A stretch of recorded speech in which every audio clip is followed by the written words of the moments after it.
Hey Jabbers, on today's episode, we have Megan Ely of OFD Consulting. We're going to dive into PR and how it can help your business grow in this ever-evolving world of marketing and getting your business out there. PR can seem overwhelming and intimidating, but Megan is here to help and share her secrets to make it your new best friend. Megan is a CWIP, which is a certified wedding industry professional. She combines in the trenches event experience with a love of wedding PR to empower her clients to take their business to new heights. She's a wedding pro educator, education expert, and is regularly honored by the Public Relations Society of America. Megan is a past national president of WIPA and a member of the National Society of Black Wedding and Event Professionals Allied Council. Eventex named her one of the wedding pros to watch in 2023, whoop, whoop, and NACE honored her as a speaker of the year. Megan, we are so happy to have you here. Thank you so much for having me. I'm a listener, so it's always fun to be on the other side of it. We love having listeners. This is great. I was literally posting some stories this morning on Instagram about the podcast and just kind of promoting it. And I kind of even said in the story, I said, we're still a teeny tiny podcast. So if you want to share about us, please let people know. So thank you for being a listener. We're just getting started, but we have already had some amazing, talented entrepreneurs among us. So you are at the top of our list.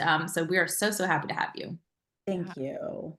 Perfect. So, Megan, tell us a little bit more about your company and how you got started and what exactly is PR for a lot of people that have no idea. Absolutely. Let's create some baselines here. Well, you kindly introduced me, right? But my origin story, I kind of vacillate between, is it interesting? Is it kind of dorky? I guess your listeners can decide. So I have been destined to be a publicist for a long time. It really goes back to my penchant for being a rule follower. And I was in high school. I don't know if you all ever took one of those career tests where you just plug in whatever and outspit. And this is the 90s. So remember this, like beep, boop, beep. And it said, you'd be a publicist. And I was like, well, who am I to argue with the computer, and maybe I should do that. And so as I tell people, listen, when you're in school, they ask you, where are you going to college? What do you want to study? And this was at a time where I didn't have my phone to tell me what anything was or Alexa to tell me what PR was.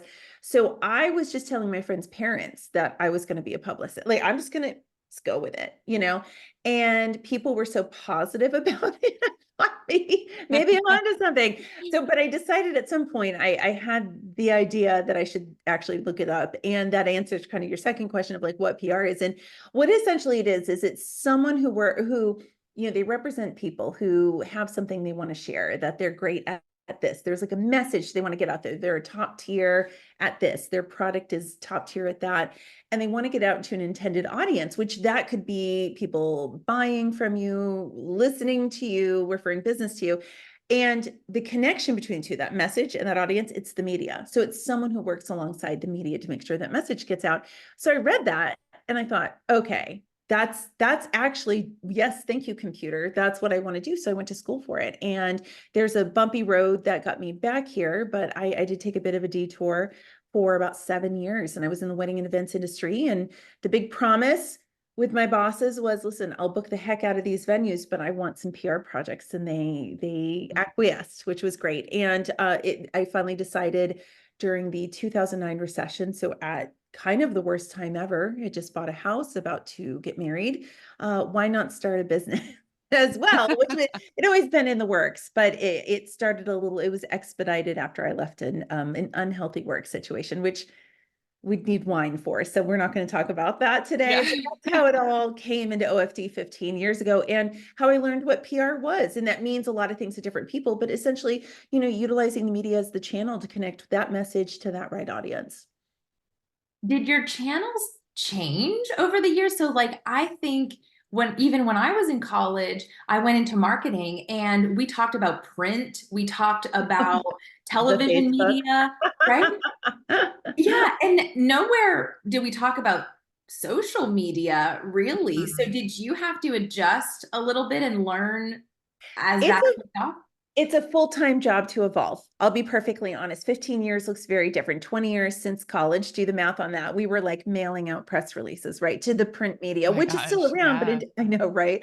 Or like a fax machine, which I refuse to learn how to use. So just let me be clear, don't hire me for your faxing like needs.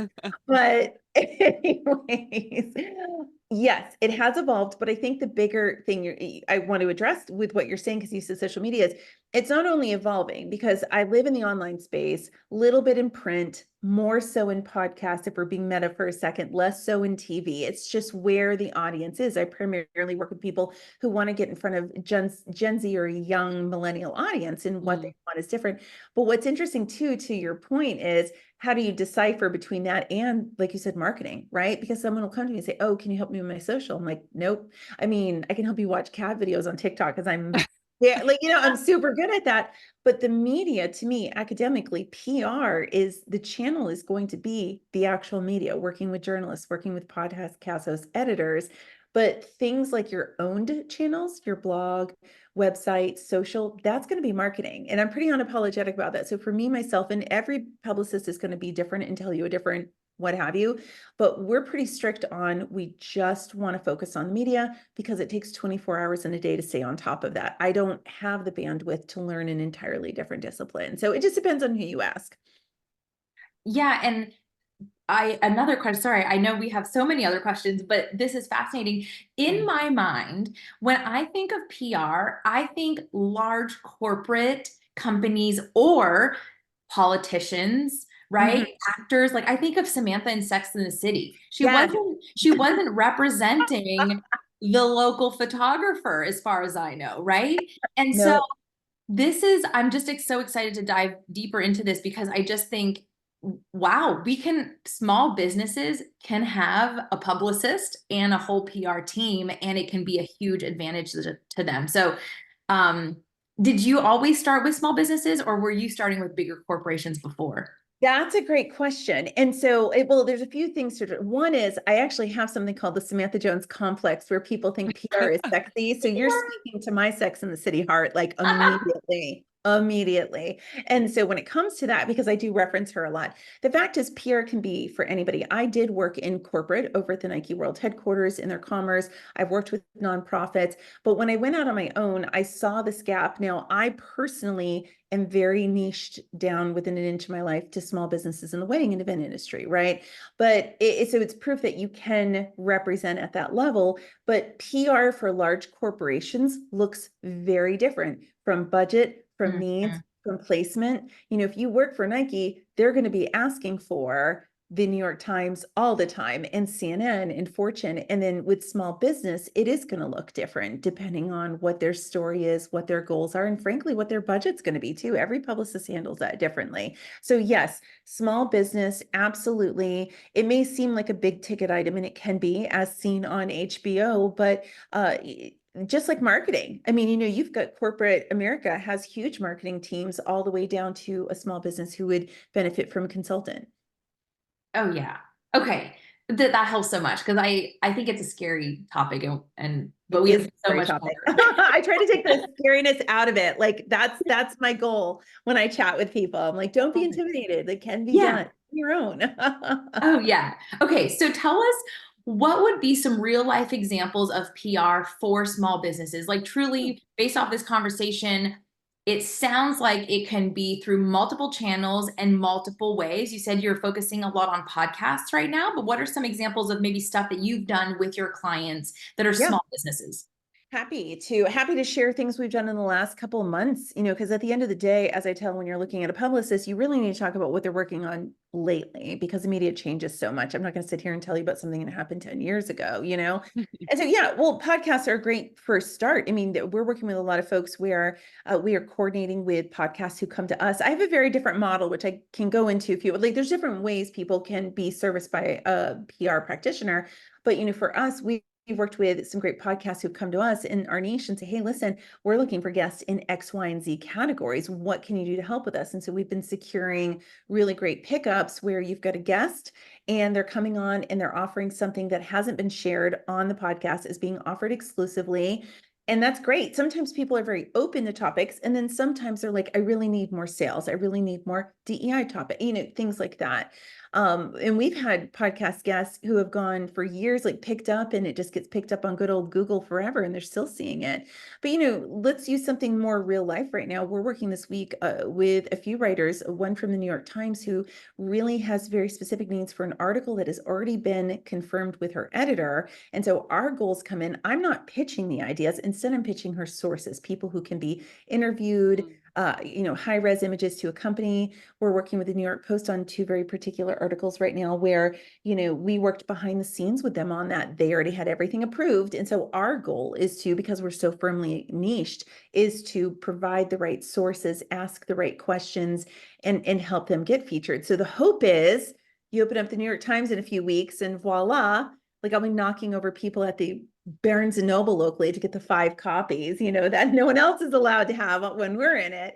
But then we're listening to these great podcasts. I'd be remiss if I didn't share too, of course, living in the event space, we're working time and time again with great wedding and event blogs to have events featured as well. So that's a big arm of what we do as well. But those are just a few. I mean, there's so many different ways to be published, but those are some really realistic things we're working on at the time of this recording. That's Insane. so cool. Yeah. Cool and around the clock and unexpected sometimes. It's a managed chaos. Does that make Yeah. sense? For sure, because I assume it's like some of those are probably like tight turnarounds for They are. publishing. Every writer is so different, but the thing is, we work within this established niche. So some writers we've known for 8 years, so their level of quirkiness I fully expect already. So when someone writes me and says, "I really need this in 3 business days," but it's not business days because one's a Saturday and one's a Sunday. I knew that was going to happen, and I also know how to navigate that in the wedding season. And then some people will apologize and say, "I'm so sorry, I can only give you a week on this." I'm like, when Prince Harry was getting married, I was given 45 minutes to respond to an article for today.com about a banana cake. Like a week is a gift. Like I'll take a That week. what they had? A banana cake? No, it's so silly. It Oh, was wait, you need to well, tell now us I'm this sorry. story. I dipped in and I knew you were going to ask. Okay, because it's one of the only times we've had something really truly go viral when it was so when I'll never forget the Monday after that Thanksgiving, because it was the first time in my small business life I actually took Thursday, Friday, Saturday, Sunday off from Thanksgiving week, which is why you don't bring me on here to talk about work-life balance, right? Like I did this. I wake up Monday at like 5 a.m., right? And I'm opening it and it says Prince Harry engaged. And I went, son of a nutcracker. So I didn't say that. And I said, this is my life for the next like 6 months until they get married. Because anytime they sneezed in the general direction of their wedding and made a potential decision, we were being asked for commentary from our couples. And there was this one time where I'm pretty sure Dole came up with like pushing this out, and then I get swept in so strangely into this thing still. And it was like some sort of post Meghan Markle did on her now defunct Instagram, and it was bananas and something, and it was very cute. And so they were like, what if they have a banana cake? Word on the street is it's going to be banana flavored. What are your comments? And so I had to pull my Kylie Carlson from the Wedding Academy back in the day in England, who was still up, like the hours worked in her favor. And I had her respond to it within 45 minutes. It was on today.com. And later, a few months later, when one of Prince William's kids was born, and true story, and there was like their christening over there, right? There's some sort of confectionery cake that goes with it. And somehow it related to a comment that Kylie had made. And so it was quoted everywhere. So suddenly, like, yeah, it's so weird, right? Like, that's the weirdest, though. Like, that's the weirdest it gets, So Yeah. My does job is so that weird. So does what kind of cake did they have? No, I'm just kidding. I'm pretty sure. It was, I think, a lemon lavender, if I remember correctly. There was a lot of talk about, I should know this. I'm like kicking myself. I wasn't prepared for this question. Sorry. There was, it's usually a fruit cake. Usually, traditionally, the royals will do a fruit cake, but I think they did some sort. I'm going to look it up later. Put it in your show notes for later, please. Yes. I think it was a lemony sort of lavender infused, maybe. Wow. Learn something new. I didn't know they traditionally did like a fruit Wow. based. They did. We had a traditional fruit cake made for Prince William's wedding, and when we posted it on Twitter back in the day, RIP, we got picked up by Good Morning America, actually, and they came to our party, like my little home party, and filmed it. So Oh my gosh. I Yeah. acknowledge that fruitcake is like a huge part of.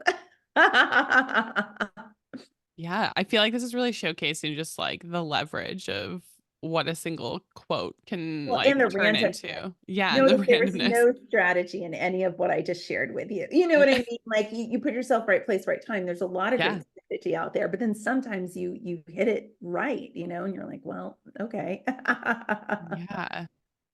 So, I mean, I know we talked a lot about like working with small businesses. And so, what, like, I know it's kind of scary for small businesses to kind of dive into that world of like, is it worth it? Like, what does this look like? And so, what are some tips that you would say make it more manageable for business owners to kind of dive into the world of PR?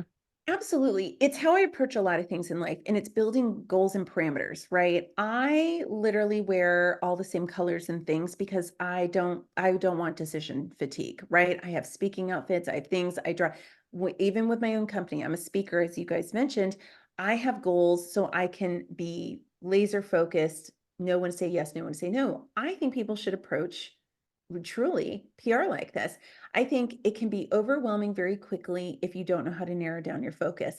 I always tell people, listen, when you're getting started, that's great. You want to be in vogue. That's great. That's great a goal. But why don't you layer that? Why don't we sit down either with your team, with me, with a cup of coffee, whatever, and ask yourself, what has to happen for this to be a success in the first place? What am I really looking for? What am I looking to gain? Because if it's backlinks versus that social proof versus that sexy as seen in logos, that's all very different. So if you can narrow that down and really come up with some short-term 1-year goals with objectives and say, and really have an honest talk with yourself about what your bandwidth is. And that means what resources do you have someone to help you internally? Do you have a VA you can send stuff to? Do you have a part-time person looking for more work? What can you as a business owner set aside every week, And then from there, narrow it down and consider it a layered project. I've got time to be quoted a little bit more. I can see myself joining this program. Well, it's called Hero, HERO, where I get free leads and then I try and answer those. Like that's my bandwidth right now. I'm more of a talker than a writer. So I can focus on 2 to 3 podcasts for the first year and start building it. So that would be my suggestion, is to narrow it down, give yourself some grace to get started with it, and then build it, consider it building blocks to the bigger overall goals. This is more specific, I guess, for wedding industry. Okay. But I mean, I guess it could be kind of across the board for small businesses, but I feel like, you submit stuff to websites or whatever, and then you get those logos of like as seen in. And I Mhm. feel like over the years, I've heard people talk about like clients don't really care. Like they don't really know sometimes what it means. I think Mhm. for like wedding professionals sometimes of like as seen in like green wedding shoes or whatever it is, like they don't really know like, oh, is that a big deal? Or Mhm. maybe if that's changed, like I would love to hear your take on it. On like, do Sure. potential clients actually care, or like do they even know what the meaning of that is, or is it more for like accolades amongst your like peers?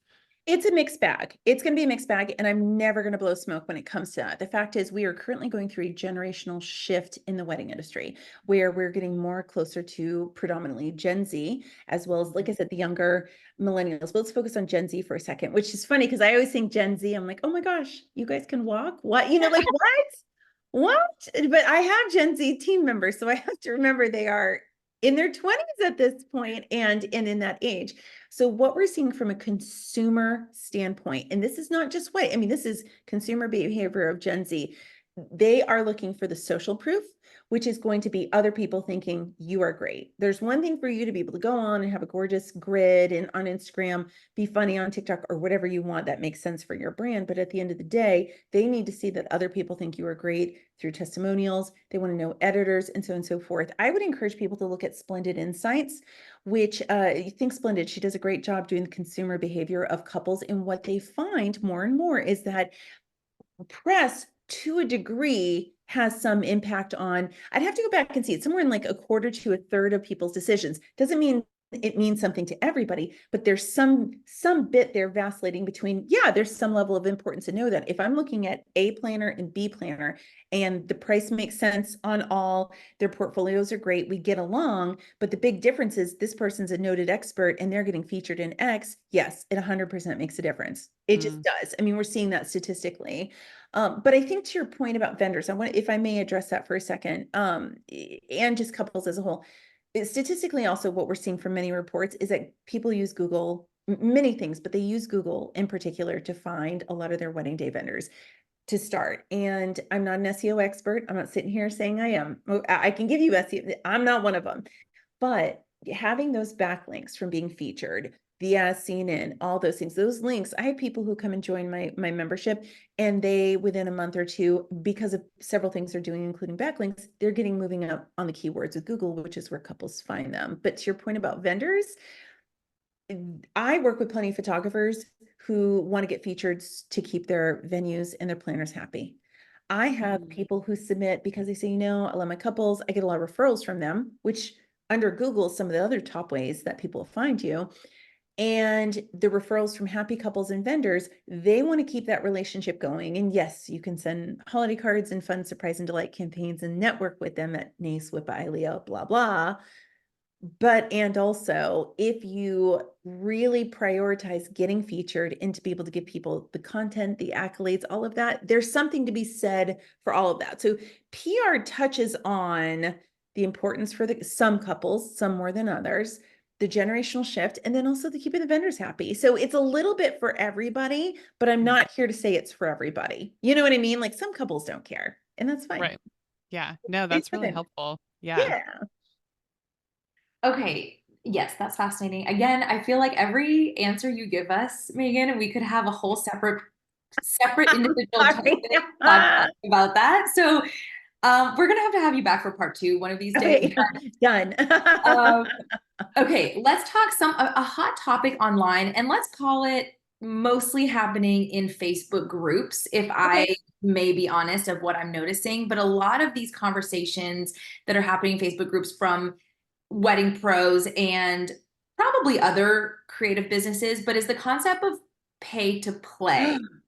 Ooh. So I would love to hear your thoughts on what does that mean for someone who Okay. maybe is hearing that as a buzzword? What does that mean? And who, or, pay to play maybe versus organic growth. Yeah. And yeah, what do we do with that? Yeah. What is it and what do we do with it? I love this question. And I'm not surprised it's the fodder of the Facebook groups. Like and it lives in spots on TikTok on Yes. occasion. I've addressed it, I've seen it, and so forth.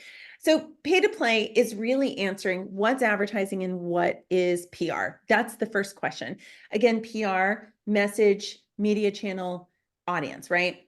Advertising, which is pay to play, I'll connect the two in a second. That's the same thing, except there's an exchange of money. Now, with PR, if you hire a publicist, yes, I do charge money for what I do. Like spoiler alert on that, but there's no exchange of money with the media.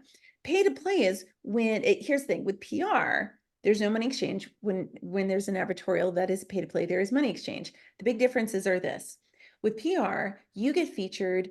I mentioned we're working on the New York Post this week, right? We have 2 articles. We are sending in the stuff that they're requesting. I have no idea when it's publishing. I have no idea what photos of the ones we send will use. I know what we sent in. I don't know what they're going to include, right? Like I am at the mercy of the media, and that is how a free press should work.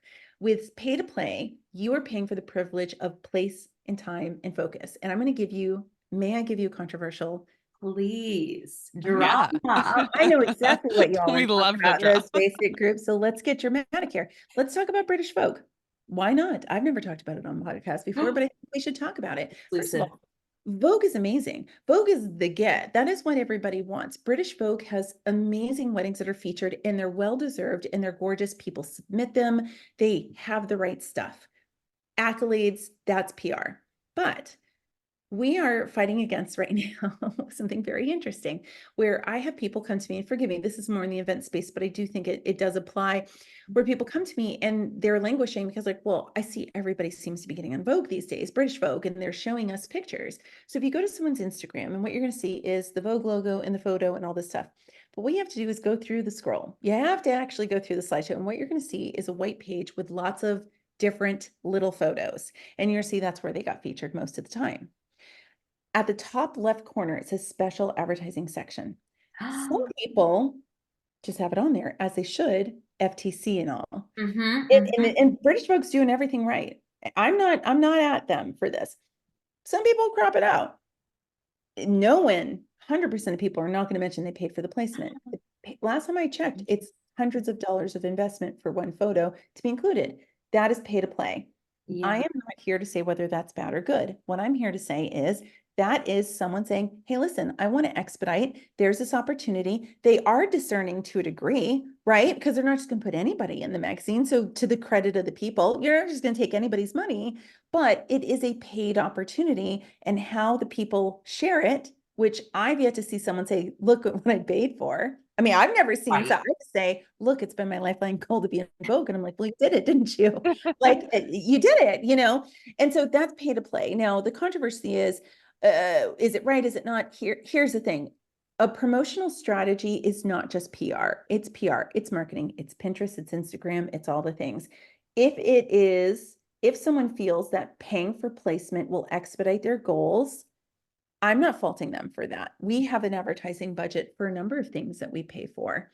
And the question is, are they mentioning, like, is it enough to put it in the slideshow and people can decipher on their own? I'm sure they think that. So it's just how they present it. But that's a really great example. I don't think enough people are talking about, you know.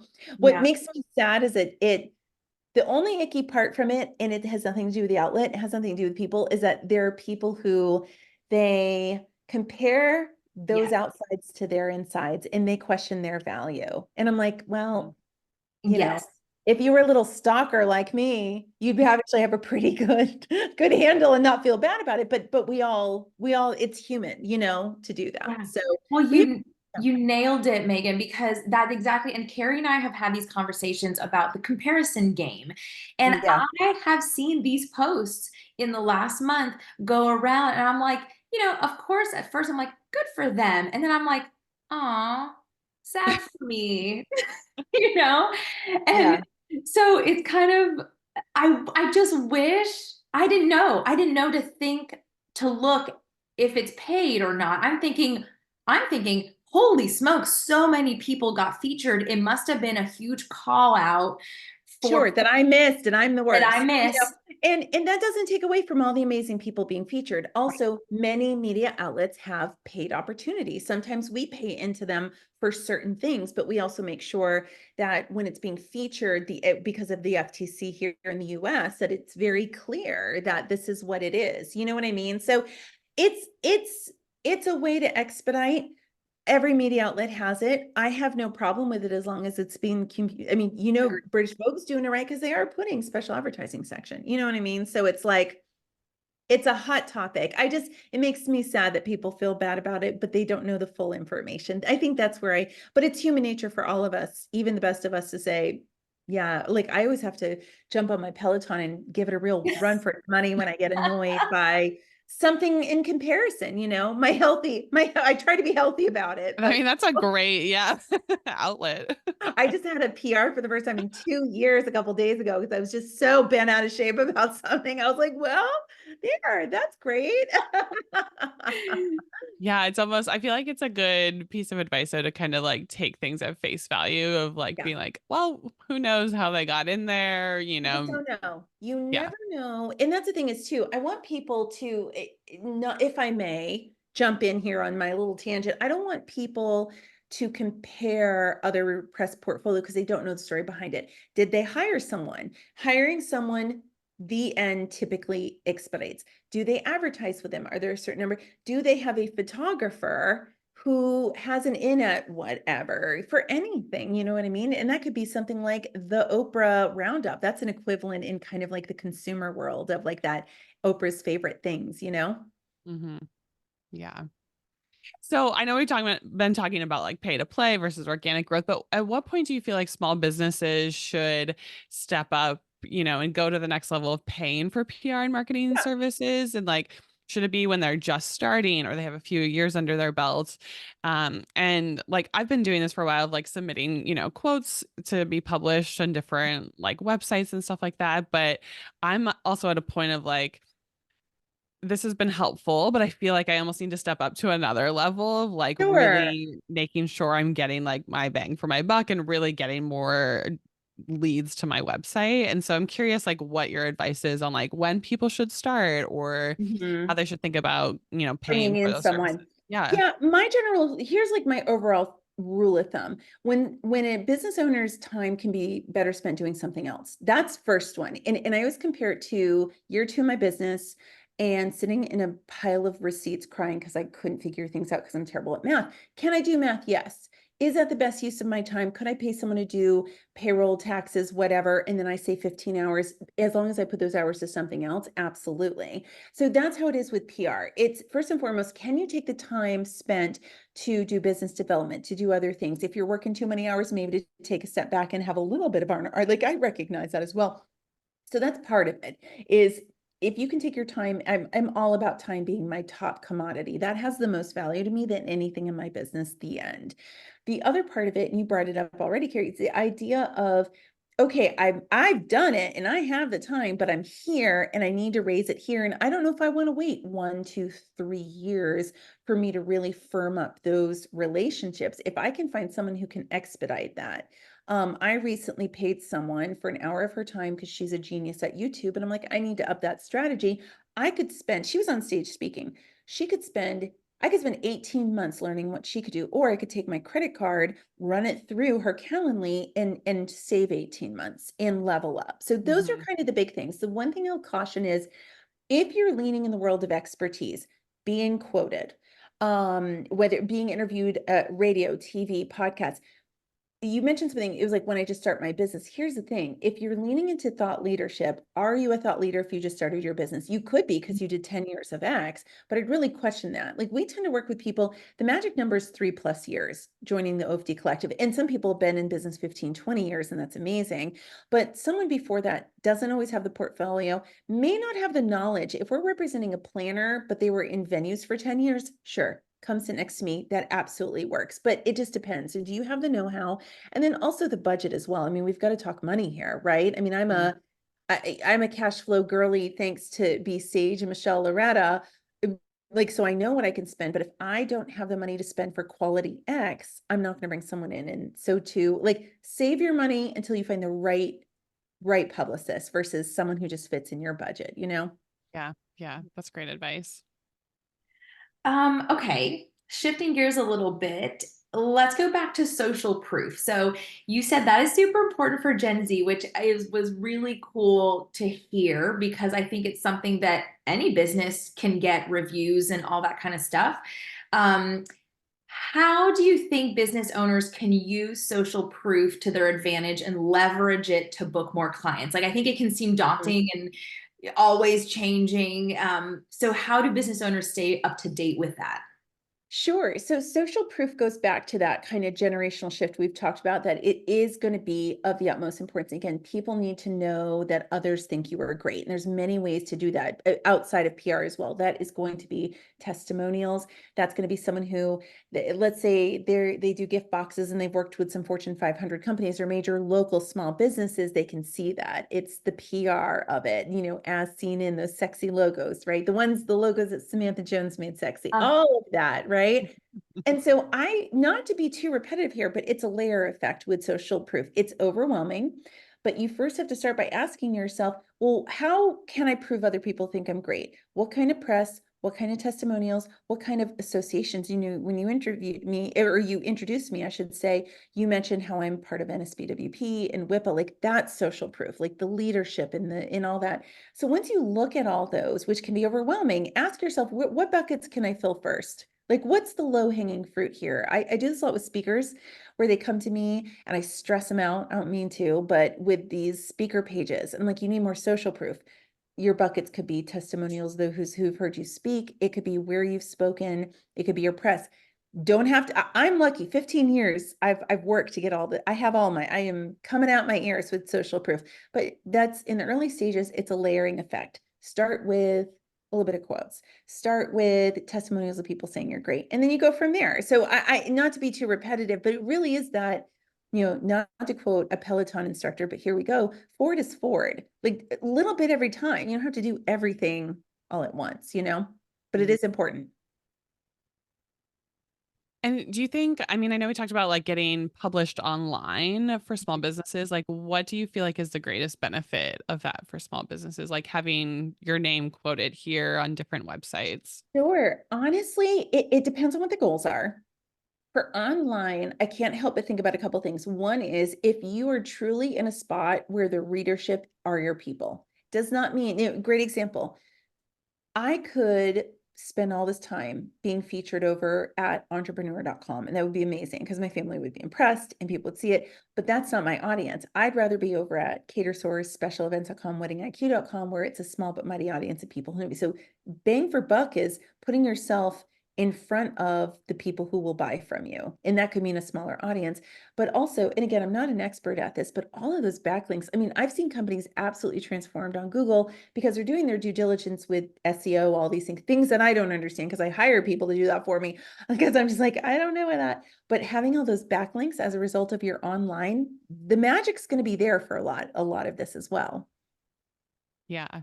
And do you think like, because I even think about just like having my name published in like different articles, but it's like there's seven other planners listed. I guess Yeah, like still worth it, right? Because you're getting that backlink, or it kind of feels like your voice is being lost amongst like the seven other planners that have sure. also submitted a quote. That's a fair question, and we should get that question more from people. When it comes to having those kind of roundups of I've been quoted in a bunch of and we do a lot of those articles. Like we write for a lot of publications and we've benefited from that over the years. Our goal through our office hours is to show people how to maximize that. First of all, you always want to diversify your press. If it is literally you being quoted amongst many, right? Which means it feels less special, right? If you're the main Mhm. person, great. Otherwise, it's kind of like a participation trophy that you have to really like polish and put on a good ledge here or good, whatever, somewhere, a desk so people can see it. So you start with making sure you diversify where you're an expert. It's for the top places, even if the format is that, if it is a logo that will impress people, then you want to be able to have it on your website, homepage as seen in. That's how you leverage it because it doesn't matter in what manner you were featured the end with that. And I would say the Mhm. final thing would be that link back as well, that backlink, I should say. So different press means different things.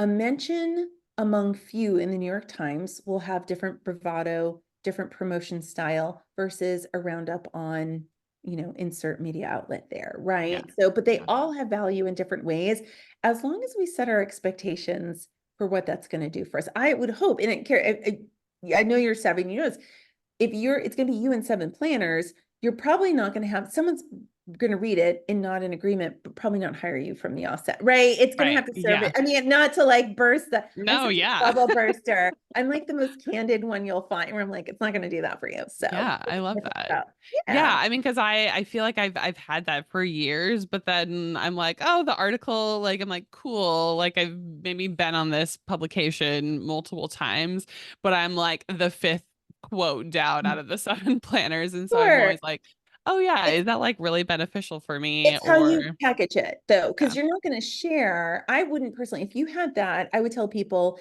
this is where you put it on your site. This is how you put it on social. I'm not a social media expert, but like this is how you're going to put your quotes. You're going to be like, right, oh, in addition to all these great people, like, right, no, thank you. Like, that's great. Let them promote yeah, it. I know that's not very community over competition, but whatever. Like, it's your time to shine. Let them shine in their own way. So it's for how you sure. package it at the end of the day. Yeah, You yeah. should be proud of those. I feel like I'm Thank, pep talking you. thank Good you, job. thank you. Good job, I you. will be proud of it.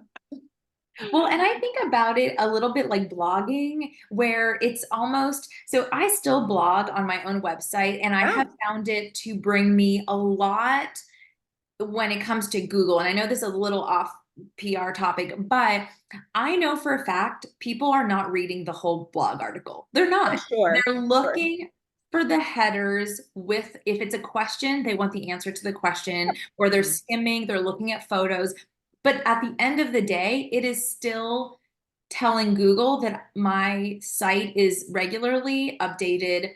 It Mhm. has content with specific location tags and words. Like I'm being very specific with the words that I'm using it throughout the blog, because I know my audience is searching that on Google. So I guess in some way, I don't care. I'm not going to write the whole story, their whole love story, because I hate to say it, but nobody cares. They want specific information about that. So, Yeah. I put it on there. It pulls them in. Yeah. And then it's your job and your web person's job, or if that's you, that's great too, to get them to the other parts of the site. You know what I mean? At the end of the day. And so, I mean, I had one of my favorite feature stories. It was years ago in the podcast land where We love another appearance, so it's fine. we've got a little bit of an appearance here, but we had Emily Sullivan events where she was the OG of intimate weddings and small mini weddings before COVID.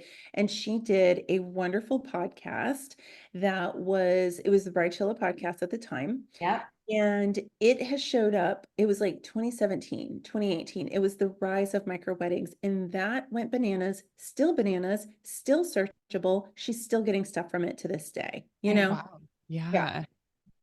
And I can go on a whole rant about Pinterest, not a bad rant, a good rant about Pinterest. Yeah. I Positive rant. specialize in that for a long time. And in the wedding industry, I mean, I love it. It's the gift that keeps on giving. And Yeah. we've had similar instances where either other blog posts where we were featured, I've pinned that. And while the blog itself has probably been buried by so many other more fresh content, the images on Pinterest continue to get searched and pop up in people's feed, and therefore links back to that blog and back to my website. So anyway, I love Pinterest. I could go on forever. But Megan, I have to ask you a personal question that happened to me.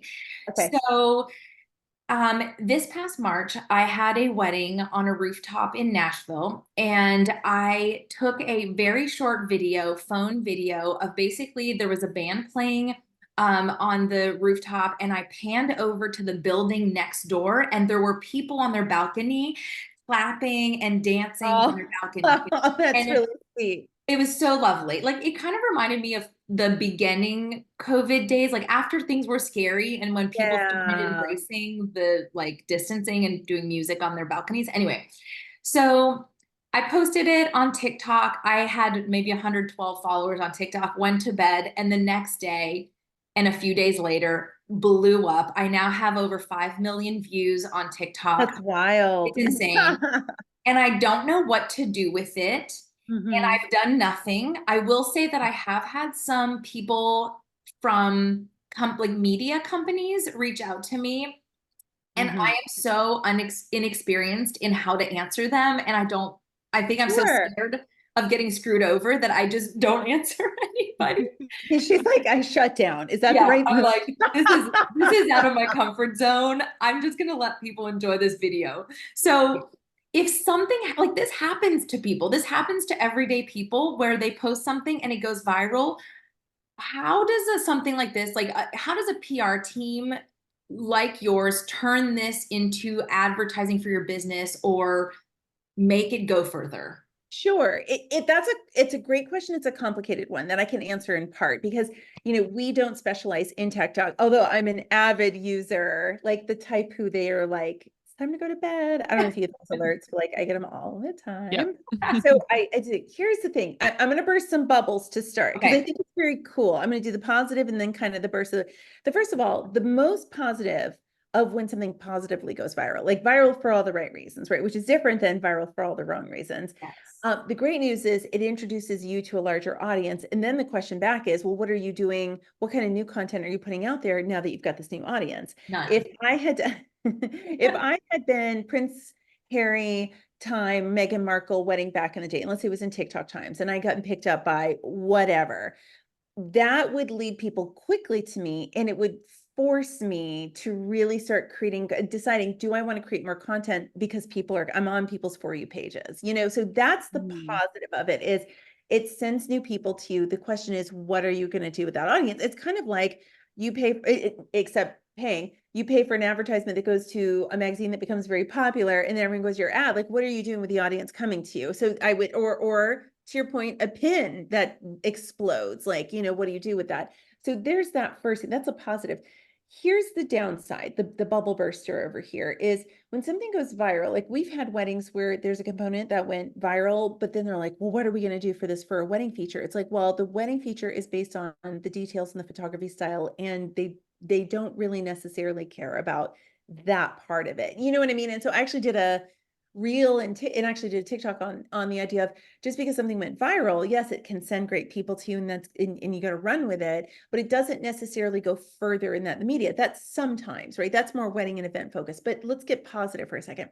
When a product goes viral, that happens like for small business owners with it. That's when they have to look at it and say, okay, do I run with this? Do I have the bandwidth? Do I have the ability to make more of this? And that could be pitchable to the media. Look at this unique product. No one else is doing it. Suddenly it's very famous. Or back on the Ellen DeGeneres show, look at this kid who said something crazy and everyone thinks it's so funny. Then you can have someone represent and pitch that out because like cute kids who say funny things, animals that can actually be on a set, products. That's when you can bring in someone potentially from a standpoint of pitching and make that work. But in your case, again, bubble burster, it's a little bit harder. It's kind of a take your audience and what are you gonna let's have some more fun conversations with them, right? Does that help answer? I feel bad because it's depends on the situation, right? Totally. No, and I think that's the thing is when it was posted, I Yeah, didn't know what was going to happen. And in sure. retrospect, I think planning for a call to action would have been great, you know? Yeah, building something out, Yeah. down there was this guy on TikTok recently. I don't know how much y'all frequent TikTok, right? I And scroll. he made this wasn't it was like this amazing spreadsheet that was this download for a packing list. Like it was just killer. It was so Oh, good. So then he created a download and I don't think he sold it. I mean, I kind of like, oh, I could have done for $1 and given half to charity, but at least, it's collecting information. Maybe it's becoming a newsletter. Maybe it's become, it's building that audience. So there's some people who go on there and they're very clever with what they do next with it. oh my God. Yeah, it's impressive. I will say I like TikTok for how creative people are with their Absolutely. videos You and just never know. I did one comment on a royal thing one time of Amanda over at Matter of Fact, who's just brilliant at that. And I made a dumb comment, but I was there early and it has like 15,000 likes. And what yeah. am I going to do? I can't do anything with that other than show Right. my husband and be like, good Well, Lord, yeah, stop look at the it. likes. But Yeah. yeah, the press can leverage it, but it all goes back to the original PR question that good publicists will ask is this actually newsworthy? Was it newsworthy Mhm. in the moment? It was fun. It was like, or is it actually newsworthy to leverage into something bigger? That's the perennial question. And a good publicist or a PR-minded small business owner will know the difference. Mm, That they'll know when there's a story and you gotta know when to fold them. Kenny I like Rogers. that. I like that. Gabby, did you get a lot of new followers from that? Yeah, so I went from let's call it 112 to 1,200. Amazing. Yeah, like Okay. Yeah. 1,200. And I kept laughing because I was like, oh, all these new followers that have nothing else to view on my TikTok. Sure. And that's okay. I mean, Yeah, they're there when the time comes, yeah, and you made a really good point. You're like, well, I didn't know it's going to happen. And that's the thing. Most people don't know what's going to happen. I mean, are there guesses sometimes when maybe you're going to hit it right? Yes.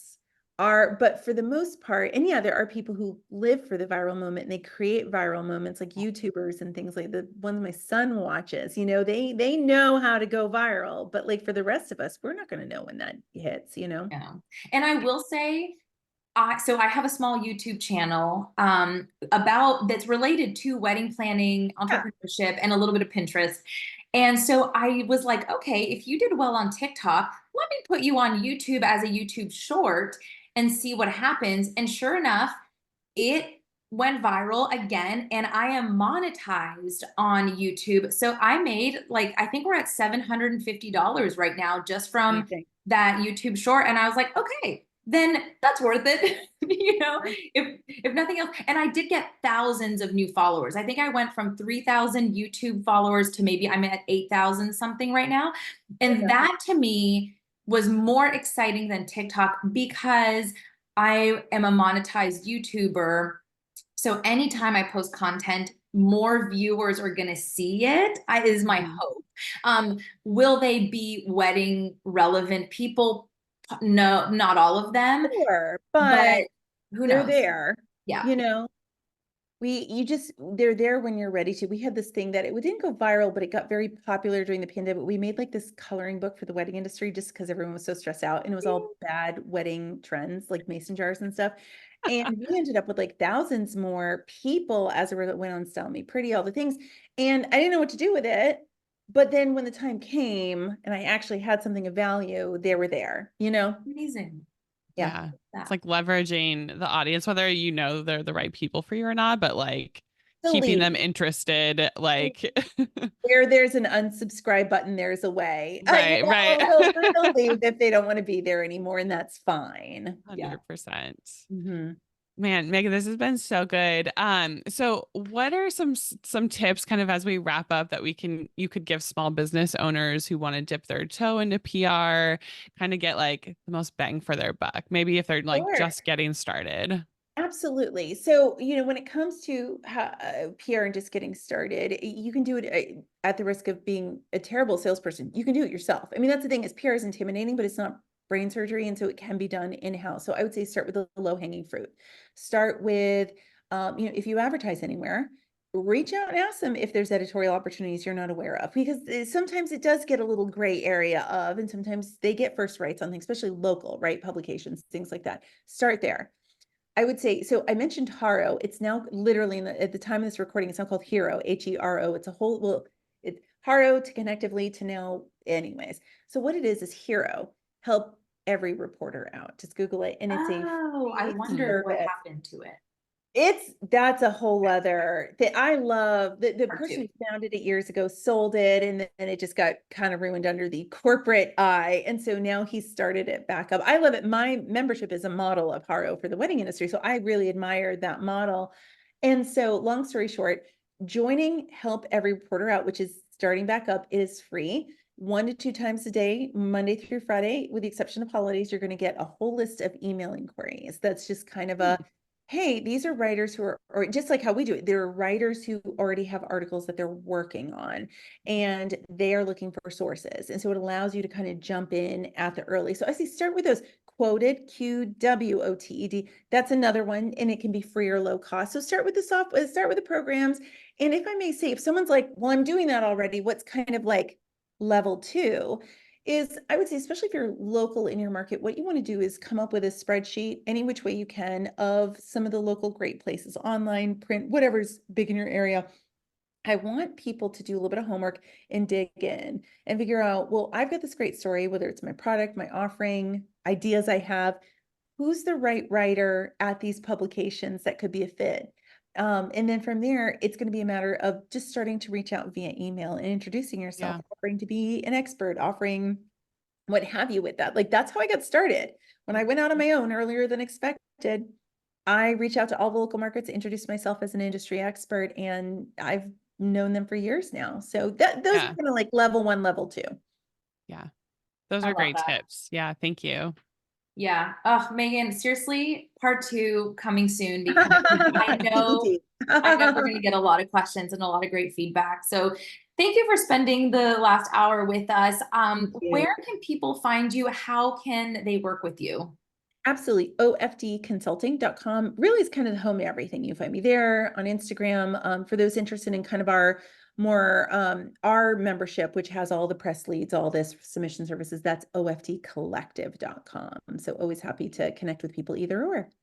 I love that. And what's your cat's name? Because he made a guest appearance and we Oh my gosh. Do we have to? We have to. Samwise, the brave cat. No, Samwise, named after the best, bravest hobbit, and we call him Sammy. And he sent his apologies. So cute. He thought he was in a bedroom behind closed doors, and he was not. The star of the show. We love surprise guests. No, thank you both for joining us. Yeah. You're welcome.